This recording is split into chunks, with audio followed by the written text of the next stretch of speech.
Hi friends, আমি গিয়েছিলাম ডিসলেক। আজকের এই ব্লগে আমি তোমাদেরকে ডিসলেক নিয়ে বলবো। ডিসলেকে ঢোকার পথেই দেখতে পাবে দুইটা সিংহ। ওখানে যে ঘরটা দেখতে পাচ্ছ ওটা হচ্ছে টিকিট কাউন্টার। ওখান থেকে টিকিট কেটেই ভেতরে যেতে হয়। তো আমি টিকিট কেটে ভেতরে চলে গেলাম। ভেতরে গিয়েই সামনে দেখতে পাবে জিরাফ, বানর। So cute. আমার কাছে তো অনেক ভালো লাগে এগুলো দেখতে। এরপর ডান সাইডে নিচের দিকে যে রাস্তাটা চলে গেছে এখান দিয়ে বোটে উঠতে হয়। আমি এখানে কখনো বোটে উঠিনি।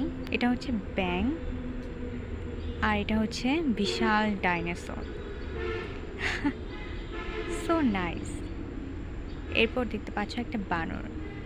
এখানে কাপলরা মূলত বেশি আসে, দেখতেই পাচ্ছ। এখান দিয়ে ভেতরে যেতে হয়। হরিণ, তার বাচ্চা।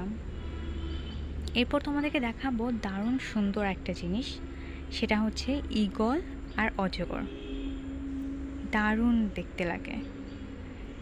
এরপর আমরা চলে যাব ভেতরে। তো তোমরা এখানে আসলে এখানে ভেতর দিয়ে যাবে।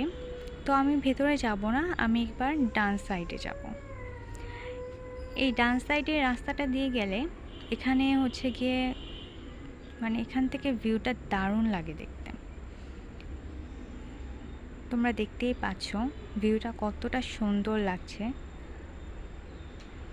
এখানে ফ্যামিলি নিয়ে আসলে এ পর্যন্ত থাকাটাই বেটার, ভেতরে না যাওয়াই ভালো।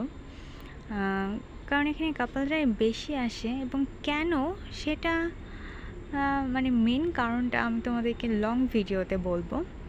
So please subscribe my channel. আমি নতুন চ্যানেল খুলেছি। সো প্লিজ তোমরা সবাই আমাকে সাপোর্ট করবে। আশা করি তোমরা যদি আমাকে সাপোর্ট করো আমি আরও অনেক ভালো ভালো কন্টেন্ট তৈরি করতে পারবো। So by friends, tata.